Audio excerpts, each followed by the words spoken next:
Hello, and welcome to Take Two. I'm your host, Chris Edwards, and here for another episode. So now, typically what I've always done is taking a look back at previous guests from my other Friday show over on IG, but we're switching it up just a little bit. We're going to continue to focus on entrepreneurs and how they use social media to enhance their businesses. So today's guest is a very special guest. All right. So she is a small business owner, career coach, Black woman photographer, and a podcast host. She hosts Small Biz Bites and Girl Listen. Ladies and gentlemen, help me welcome Miss Gwendolyn Houston Jack. Hey, Gwendolyn, how you doing? I'm doing pretty good. That was an awesome intro. Awesome. Well, listen, you're an awesome person. I got to give you a good intro. Thank you. How are you doing, ma'am?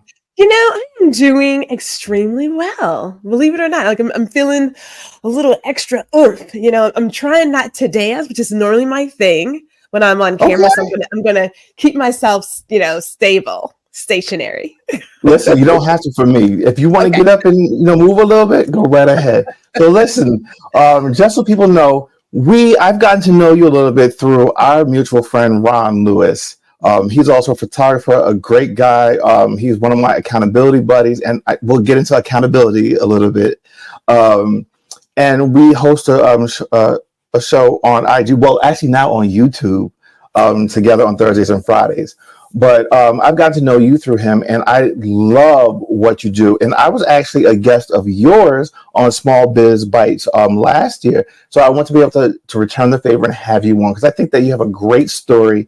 And I want to know how, you transitioned from your previous business or working in corporate America to doing your own thing, and then also leveraging social media to help build your businesses. Because it's not just one thing you do. You have several different things that you do, and you do them well. So let's just dive right on in and start talking about it. Give people a little bit of a backstory about who you are, where you're from, and how you've transitioned into social media.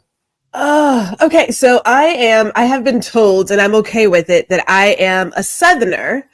But I was really born to be like a Northerner. I'm an honorary New Yorker, right? Okay. We were born and raised in Houston, Texas. And the moment I graduated, I moved to New York City because I wanted a bigger city. And who wouldn't want to be in New York, right? So I came of age in New York City, which is primarily why I am the way I am. So let's just start with my name. Can we go there first? Can I do that? Absolutely. So when I introduce myself, I typically say Gwendolyn G.R. Houston Jack. It's a lot of letters, but I love it. People will either call me Gwendolyn or they will call me G. And let's just say in my former life is how I like to look at it, because, everybody is evolving and transitioning. When I was Gwen, that person, God bless her, she was sweet. She did everything for everybody. She was labeled as militant, but didn't really know the power of her voice. There were moments where she was bullied by family members. She was also bullied by people of authority in her high school. So we had a lot going on as Gwen. And I wasn't really happy with it. And here I am in New York City. I'm in Chelsea, no less. All right.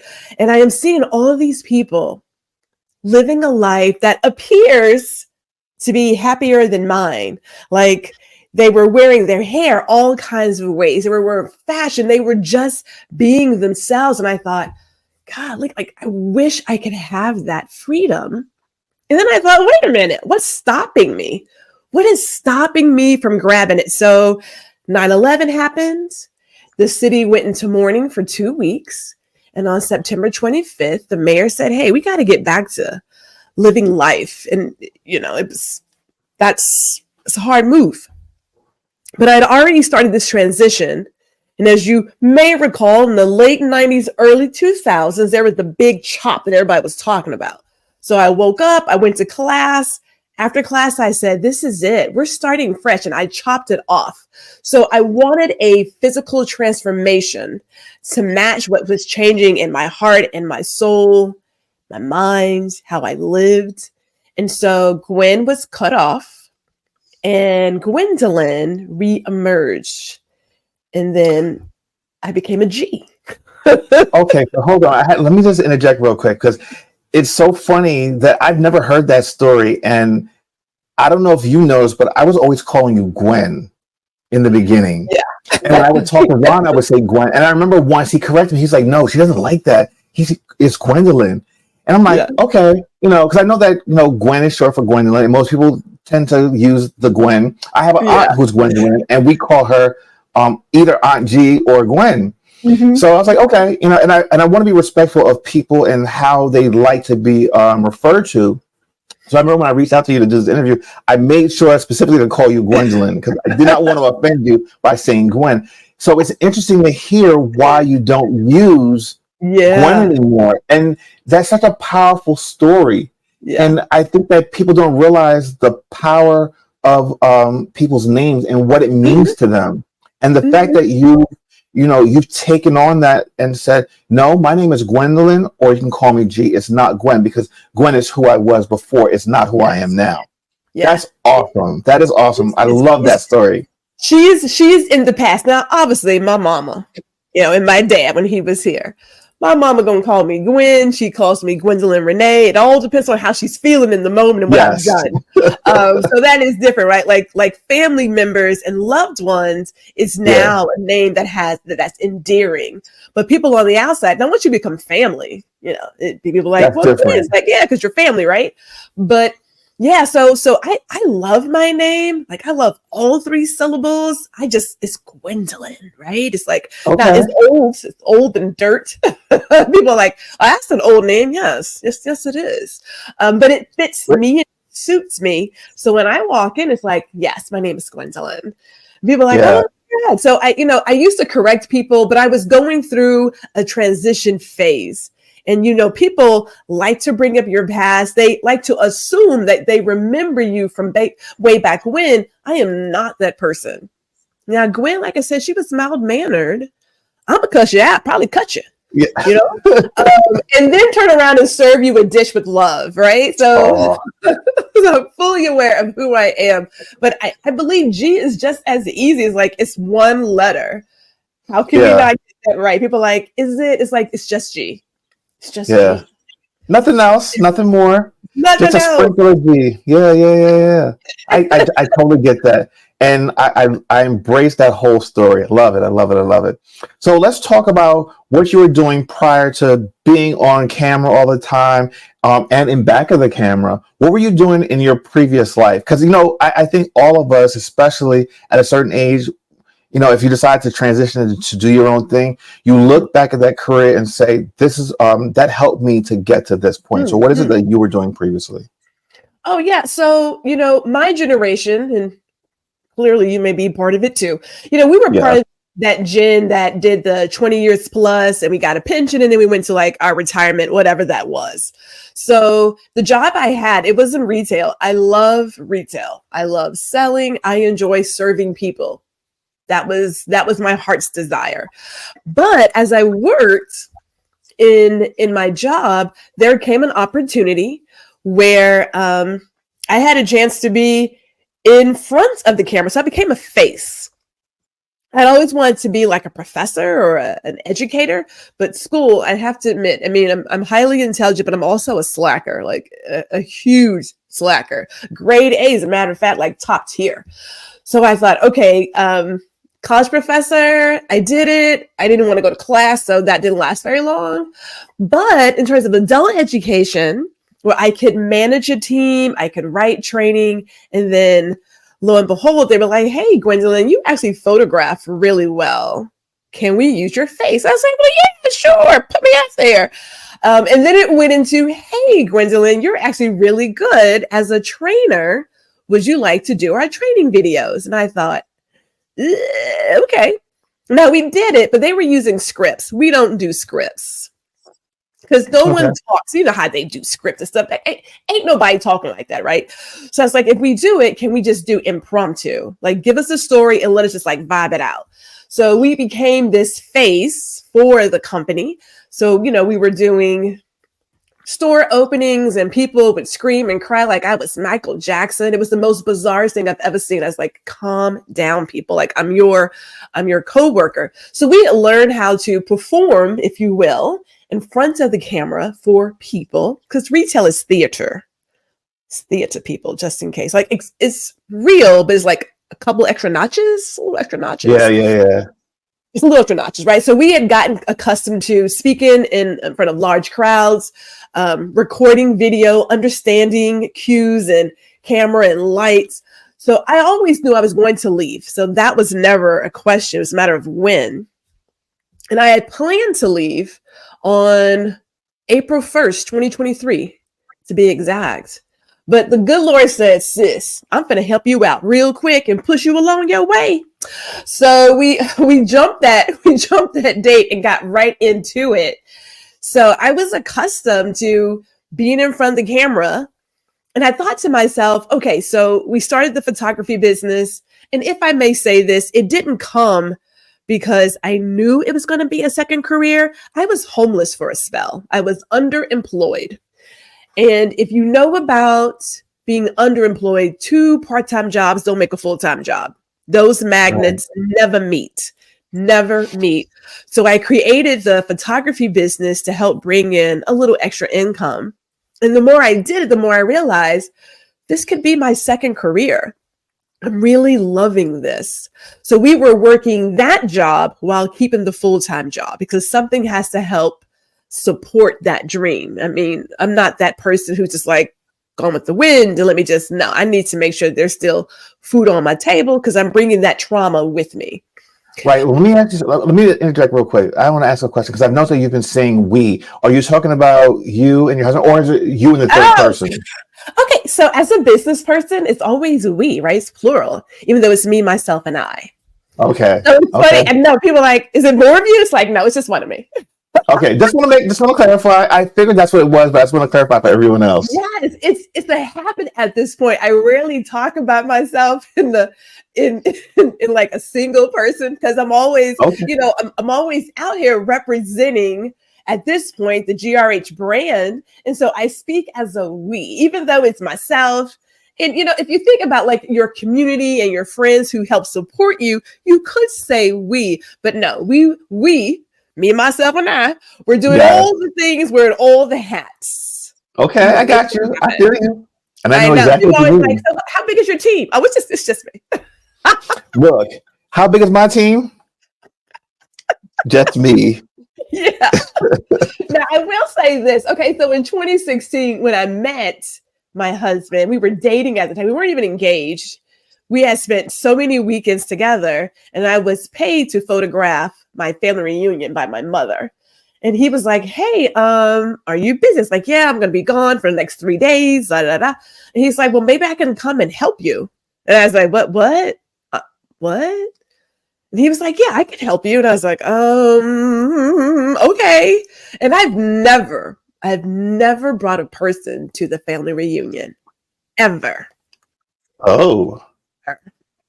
Yeah.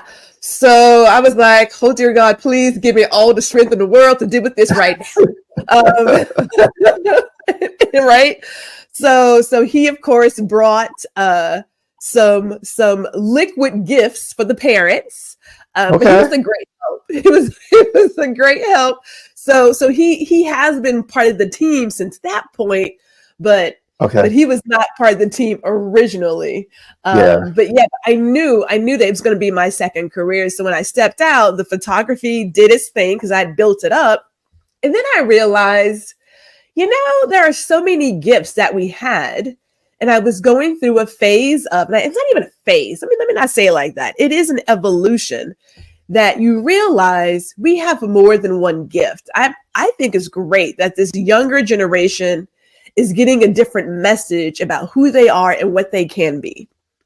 Yes. That you don't have to pick just one job and do that one job for 20. I did mine for 25 years, 8 months. I loved it. But there were so many other gifts that I had that, had I not been put in that situation, would I have pursued photography? I'm not really sure, because we were taught and told you do one thing. Nothing against niching down. I got nothing against it. I want to play with all the crayons in the box. Every I single hear one. you. I hear you. No, it's So I funny you thought say to that myself, because go ahead. no, I think our generation definitely grew up with that. Like I came from a Jamaican household, and one of the things was you go to school, you get a job, and you pay your bills and you do this and you do that. And it was never heard of to quit your job, take a risk, or do things that were just unconventional. And Mm, I guess I was always that person where I just never felt comfortable just being put in a box. I want the color outside the lines.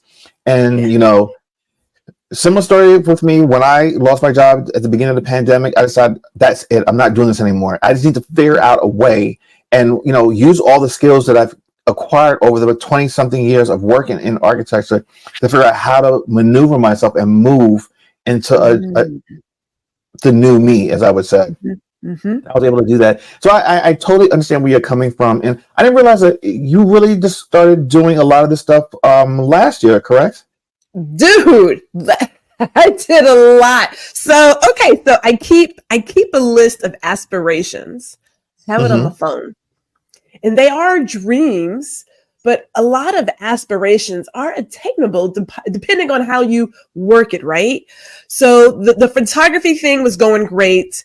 And when I left my job, I'm going to say my team was like, hey, I don't have anybody to help me grow my career. So I was a career coach. You're right. Right. I was a training manager. I actually created the job. Like no one else had it. Because once I left, that was like, and it's done. But I was a training manager who also wrote training, directed the team, did hiring, recruiting. But my primary goal was to grow careers. I never managed people. Never did it. Gotcha. I'm not that person. We always hired great talent. And in my mind, great talent manages themselves. So Mm-hmm. I have to manage you. We're going to have some problems because I don't get paid for that. Like I have other things to do versus telling this grown person when they can and can't go to the bathroom. I don't think so. I don't have that kind of patience. It was not my thing. So my team followed me and they said, hey, you should probably get paid for talking to us. And I was like, you know what? I think you're right. So I decided to do career coaching because I've always done it. Always done it. I thought, let me continue doing that. So let me keep doing that. But more importantly, I'm going to focus on entrepreneurs specifically. I have a subset of customers who are career-minded individuals, but my primary focus are entrepreneurs, helping them grow the business acumen because everybody wants to be a business owner, but don't Right. always have all the skills to do so and want to scale a business. I'm thinking, have you ever done anything like this? Oh, well, no, I could just bring in Bobby and Susie and they'll figure it out. And yeah, that's not, no, no, wouldn't think that's a good thing to do. And in the midst of that, I remember at one of my training sessions, because I would lead training, I'd write it so that I would perform it or have someone else do it so I could take notes. And someone said, you should be like a TV host. And I was like, you know what? Maybe one of these days we will do something like that. And so I just had this need to talk, and I thought, I'm going to do a podcast. Matter of fact, I'm going to do 3. I'm going to do 3 podcasts. Girl. Share everything with the world. Share it all, right? And it's been fun. It has been. We started in March of 2023. Okay. Right. Now, I will say this: Small Biz Bites is my first sort of go at it because it was on Instagram TV at the time, which became IG Live. I don't know. Yeah, Anyway, yeah, yeah, right. So I yeah. started then in 2022. And I thought, okay, this is great. And then, Instagram does what Instagram does. And Yes, then I Lord. thought, okay, I want to take this up a few notches and really plant my feet. And so I ended up going with a bigger, broader, so we have all of the things going. I'm playing with all of my gifts, all my gifts. And so you should. So here, let me ask you this, because it's one thing to say, all right, I'm going to leave my current job and do my own thing.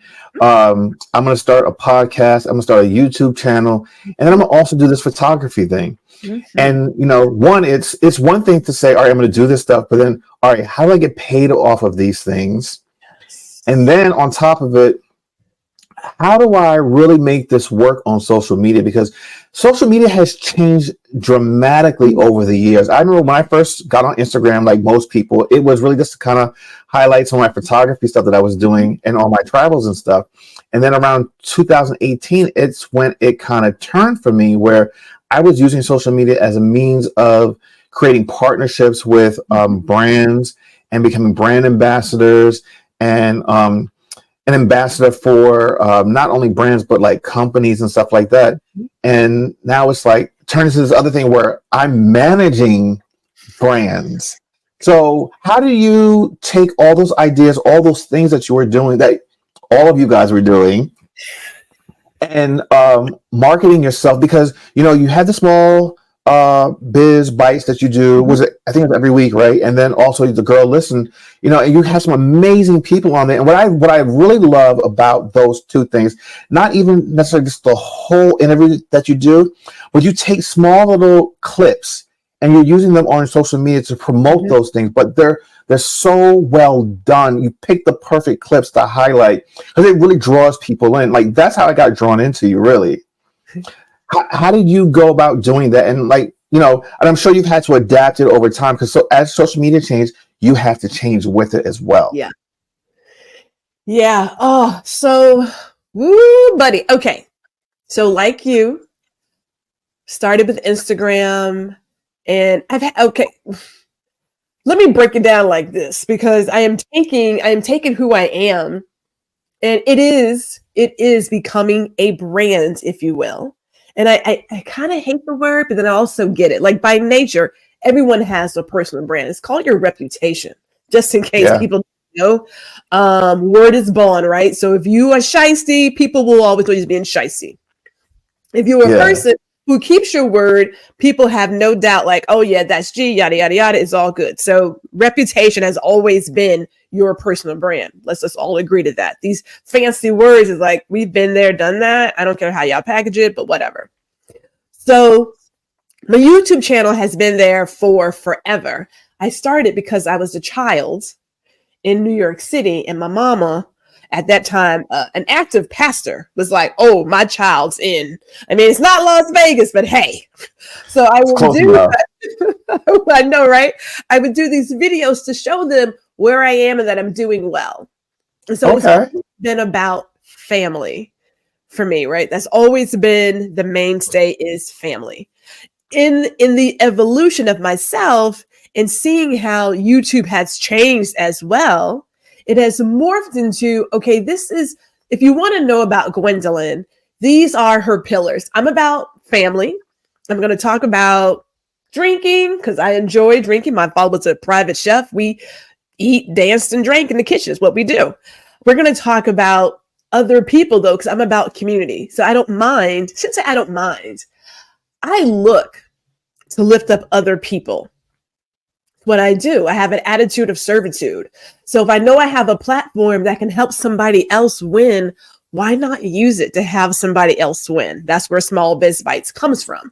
I am not in competition with anybody else but Gwendolyn. Yes.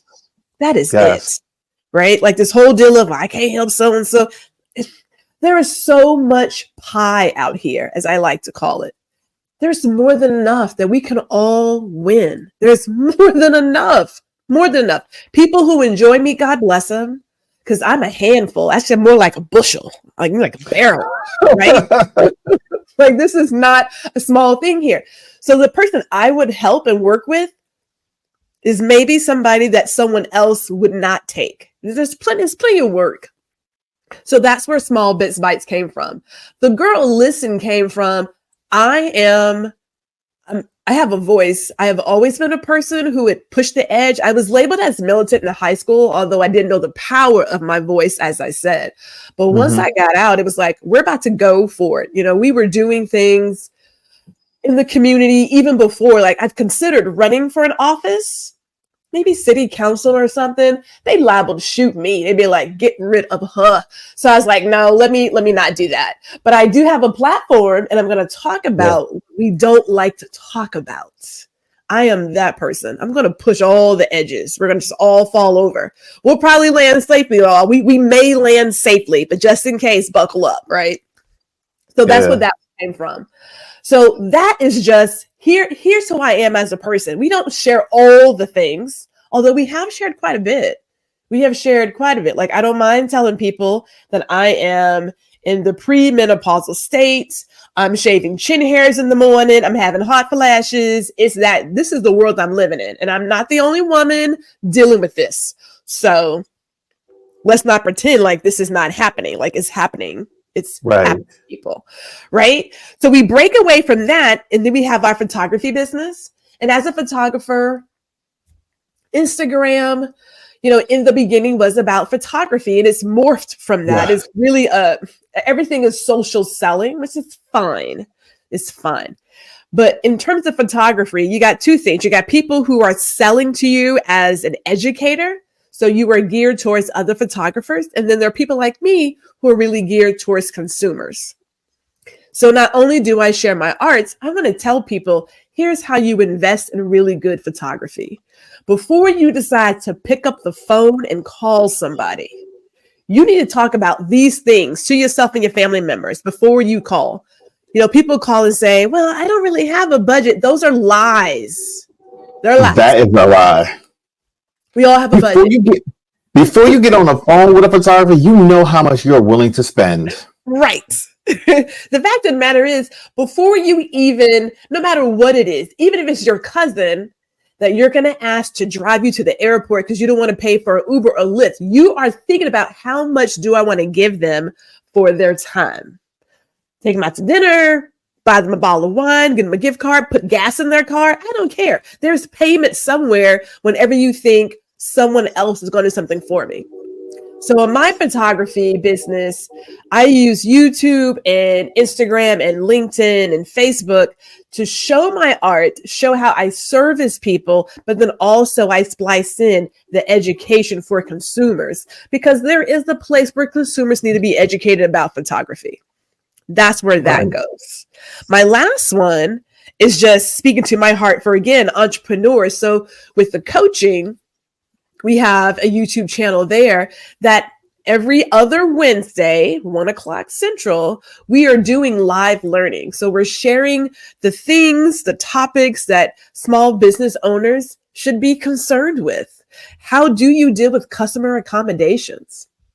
How do you recognize your customer? And just because they look like your customer doesn't mean they're your customer. We just did one this past week on passive income because I'm so tired of the passive income. So we did one on what passive income really is, that's good for all people, right? So that speaks to entrepreneurs. It speaks to those who are career minded. It's like, if you're thinking of being an influencer or doing an ebook or writing these courses, that's called working. Okay.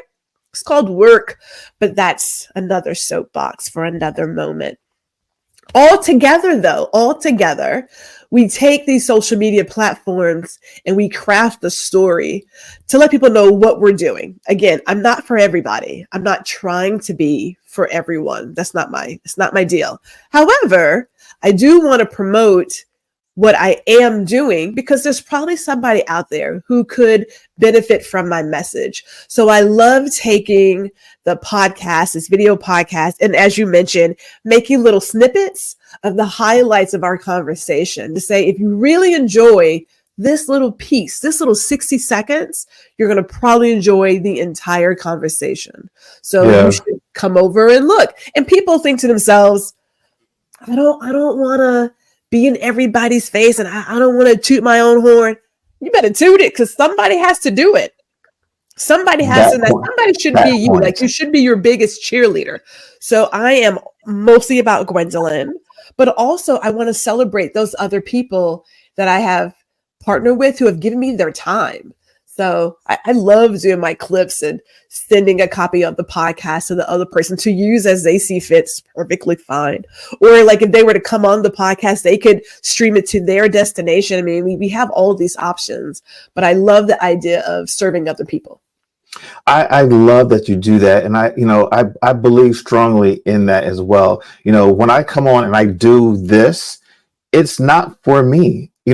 My thing is that if you have any type of platform, if you're doing some type of show, podcast, video on YouTube, especially when you have guests, allow your guests to speak, because, that's the reason for bringing them on. It's not to hear yourself talk. I want to give you the floor to introduce you to people that you might not necessarily be viewed by on a regular basis, so that they can see what it is that you do, follow you, and then also, gain some knowledge, or even potentially work with you in the future.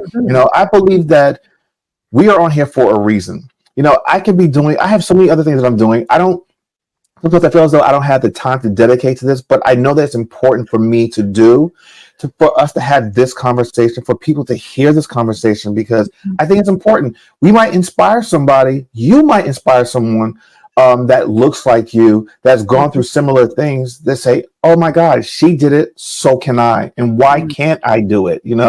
So, every time that I'm feeling as though I can't do something, I always step back and say, you know what? Someone could possibly benefit from the conversation that I'm having, or something that I might say, because I know I have been inspired by listening to other people such as yourself. It's so inspirational to know that, especially people that look like us, can do this as well. Because I think a lot of times we are not highlighted by the general public. We're like a subset of people that are on social media, on YouTube, Instagram, Facebook, whatever. So to be able to have these platforms to highlight people that look like us, I'm all for it. And I'm going to continue to do it until I can't do it anymore. But yeah, going back to like this personality, one of the things that also draws me to you is your strong personality. You're not afraid to speak your mind. You're not afraid to be a little saucy, as some of us would say. And sometimes you need to curse a little bit just to get your point across. And I love that about you. So I'm a creative writer. I've been writing since junior high, high school. I did UIL. I was not an athlete in high school. I had favoritism, so there's that. But I did do the academic sports, so UIL. So we did speech, debate, and writing. Got my name on the marquee because I was a writer. So I do believe that there's like a little place for a little spice in your language. Yeah. I don't believe that the words we choose in that manner talks about our character. There's a dear friend who has a swear jar, but the swear jar isn't for the S word or the D word that we think of. It is for things like stupid, dumb. Those are far worse words you can use than using what we call vulgarities. Far worse. And I thought, that's brilliant. Because it is. People are like, oh my God, I'm so stupid. Oh my God, I'm so dumb. She's like, put it in a swear jar. Because, we get used to saying these things about ourselves. And we're not really aware of our word choice. I try my darndest not to say can't. However, I can't eat liver. Like, that's not happening. I'm not doing chitterling. I'm not doing it. So in those regards, I'm going to use can't, because that's not happening. But I don't like to use the word can't. I try very hard to not use try. There we go. Should, because should is putting your beliefs on other people. We are, and again, I know I speak in this plural form, right? I also sometimes talk to myself in the car. I'm like, Gwendolyn, Renee, what are you doing? Well, right now we're driving down Main Street. And for people who are like carpooling, they're like, is she talking to herself? They're like, yeah, it's a thing. It's a thing. Just let her drive. All that to say, personality wise, when you don't know how great you are and then you figure it out, it's like trying to put a genie back in a bottle. It's not happening.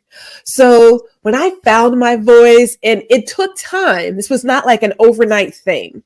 We are talking 20 plus years in the making, getting stronger every single day, continue to evolve. And even with our level of communication, learning how to be more gracious in our communication, learning to take our time. So I will tell you this.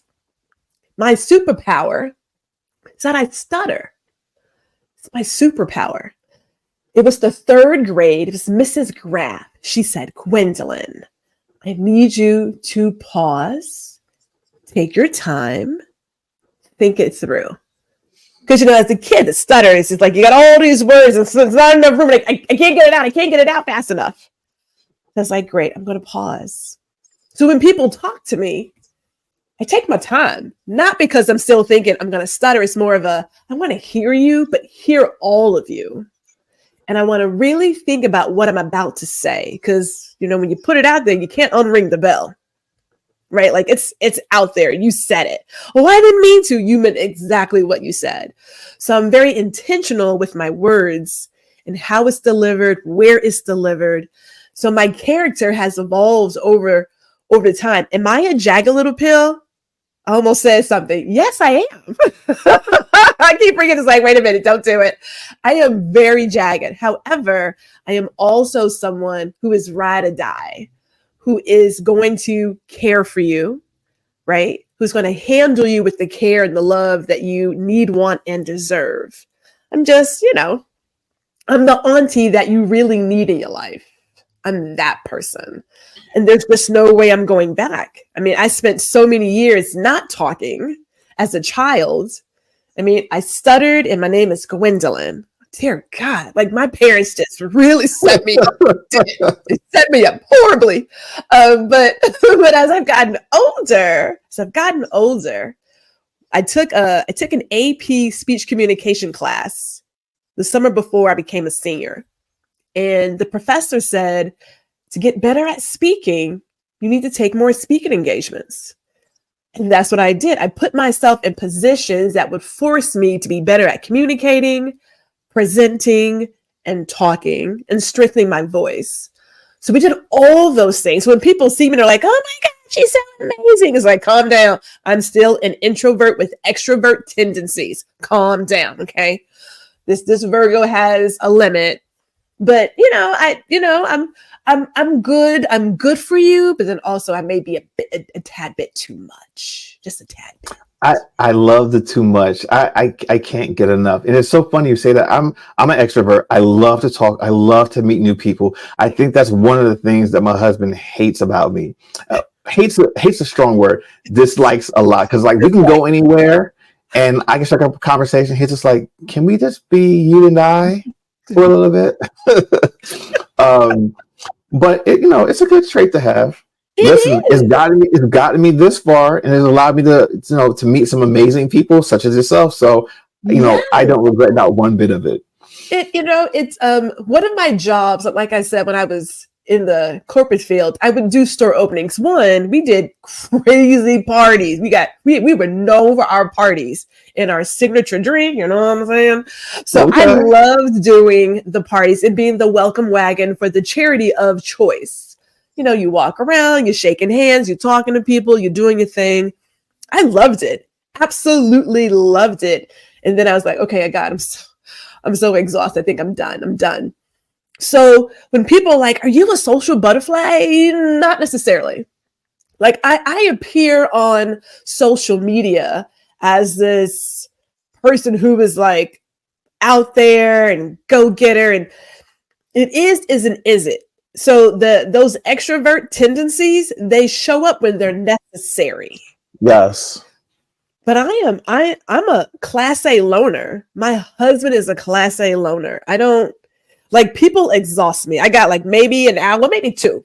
All right, 3. Depends on the people. But I'm going to come in. I do come in with oh, there are people here. Yes, there are people. And then I'm like, oh, there are people here. People here. This may not last long, husband. We may be here 30 minutes. Now you sound like my husband. He is. He's a wallflower. He's not the wall. He's a wallflower. He's got to like warm up a little bit. He's got to, he'll do the crossed arm thing, and then he'll kind of shake his head. And he's like, okay, well, I'm kind of digging the music. I'm like, Kenneth Jack, and off the wall. Let's dance already. No, he's like an old car. You got to crank him a little bit, crank it a little bit. Me, I'm like, I came to dance. I am dancing. That sounds very familiar to me. So you know what I'm talking about. Yes. Yeah. Yes. But no, I enjoy people, and I do believe, the world that we're living in, there are a couple of things that bring us together. Music is one, food is another. Mm-hmm. Right? And I just don't understand why we are so fixated on what could tear us apart. Even when you take out the different parties and just list the values. People want a safe place for their family. They want a good job. They want to be able to afford groceries. That has no partisanship. That's just human, right? So there are far more things that are alike than there are different. But we have a choice. You can either choose to focus on what's going to keep you separate, or choose to focus on what makes you part of a bigger, more wonderful thing. I go for the latter. I go for the I mean, it's just, they're just ways, they're just a different way to live. So we choose to live this way. I hear you. All right. So as we begin to start to wrap this thing up, because I know we're getting close on time, where do you see the business going in 2024 and beyond? Oh, okay. Well, photography wise, we are tightening up on who I serve. I typically go to the customer's home to photograph them because they typically have properties that are big enough to be photographed on. I'm just going to go ahead and say it. Okay. So there is that. I feel really good about that just being solid.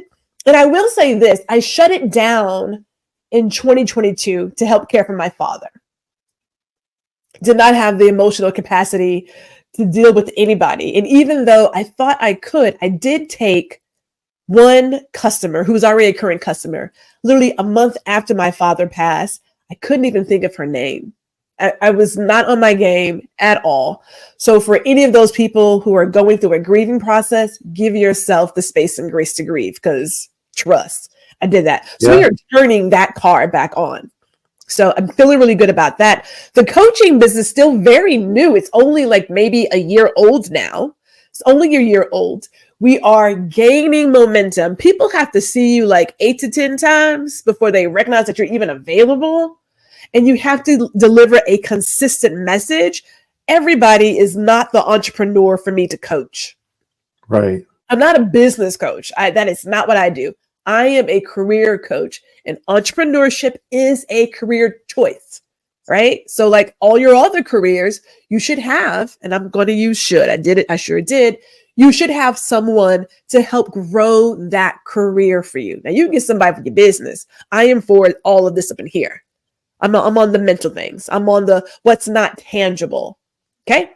And then in terms of our podcast, we're coming into season 2 for Girl Listen, season 3 of Small Biz Bites.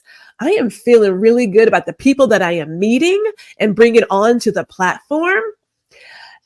I do want to say one thing, because people often think about podcasts and they immediately think, how are you making money? My intentions for creating a podcast was never about money. I just want to be able to share my message for whomever out there needs it. I want to use Small Biz Bites to elevate and celebrate other small business owners. I want to use Girl Listen to say, these are the things that we should talk about in terms of women, and that, yes, we are second-class citizens, just in case you people didn't want to recognize that. And then lastly, with the coaching, which is under Hugh Jack DMS, I don't want anyone else to fall into the pitfalls I fell into as an entrepreneur. End of story. If it makes money, great. If it doesn't, I don't care. I still did what I'm supposed to do. When someone says that video just helped me, done. I'm good. I can die happy. There you go.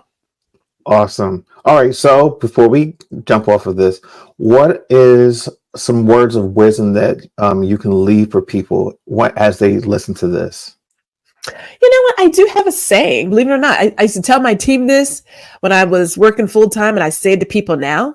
It is give yourself the space and grace to grow and learn. None of this stuff happens overnight. None of it happens overnight. Like it comes from time. But you gotta give yourself some grace and mercy. When people think that they have like failed at something, it's not failing. It's a learning opportunity. You really have to go into it with a growth mindset that I'm going to go out of here and I am going to give my all. There is no try. And I believe in Master Yoda. You either doing it or you not. If you're coming in half-ass, sorry. If you're coming in half-ass, you get half-ass results. So Absolutely. go in with it, full heart, all of your might, and then take lessons on what went well and what could be better. But give yourself that space.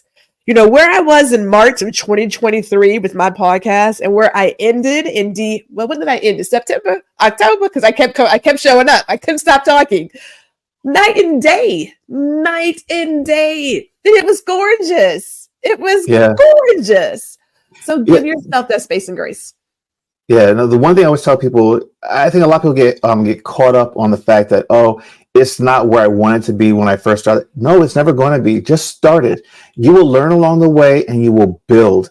And that sounds exactly what you did. And it's working beautifully. And if people would just follow that motto, I think that everyone would be even better. But Gwendolyn, this has been an amazing little conversation. I enjoyed having you on. It's nice to have you on the other side, not having to ask the questions and just to let you talk. And, this was awesome. Thank you so much. Thank you for having me. I really enjoyed myself. And I only used 1/2 cuss word. So there you go. Listen, I don't mind a little spice. Like I said, as my husband told me, something I can cuss like a sailor too. So it's okay. Yeah. But thank you so much for joining us and allowing yourself to your message and your story to be told. Thank you all for watching this episode. I hope that you found something useful, you learned something, and you walk away just a little bit better. So until next time, take care of yourselves and take care of others, and I will see you next week. Goodbye, everybody.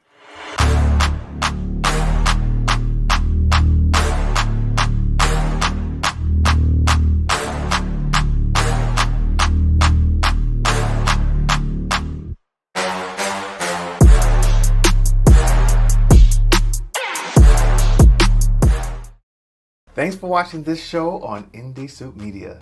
Now, if you're watching here on YouTube, make sure to subscribe, like this video, and hit the notification button so that you can get notified when we drop new videos every week.